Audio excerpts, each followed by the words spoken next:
તો વલસાડ જિલ્લામાં વહેલી સવારથી જ મેઘરાજાની તોફાની બેટિંગ જોવા મળી રહી છે। ઉમરગામ, વાપી, વલસાડ અને પારડીની અંદર ધોધમાર વરસાદ વરસ્યો।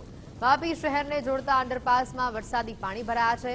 વાપી જીઆઈડીસીના જે ટાઈપ વિસ્તારની અંદર વરસાદી પાણી ભરાઈ ગયા છે। અનેક વિસ્તારોમાં રસ્તા પર નદીઓ વહેતી હોય તેવા દ્રશ્યો સામે આવ્યા છે। પાણી ભરાતા વાહન ચાલકો અને રાહદારીઓને ભારે હાલાકીનો સામનો કરવાનો વારો આવ્યો। આ તસવીરો આપ જોઈ રહ્યા છો। અંડરપાસની અંદર જે પાણી ભરાયા છે, લોકોના વાહનો બંધ પડી ગયા છે। લોકોને પારાવાર મુશ્કેલીનો સામનો કરવો પડ્યો।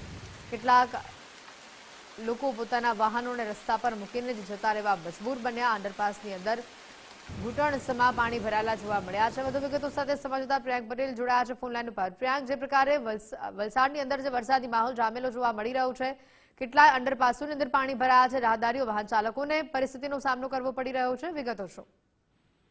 જી હેતુ આપને જણાવી દઉં તો કે જે પ્રમાણે વલસાડની અંદરમાં વહેલી સવારથી જે વરસાદ શરૂ થયો હતો, જેને લઈને અનેક જગ્યા પર પાણી ભરાવાની જે દ્રશ્યો છે તે સામે આવ્યા હતા। જે પ્રમાણે વલસાડની વાત કરવામાં આવે તો મોગરાવાડી અંડરપાસ અને જે છીપવાડ અંડરપાસ છે તેમાં પાણી ભરાવાની સમસ્યાઓ સર્જાઈ હતી।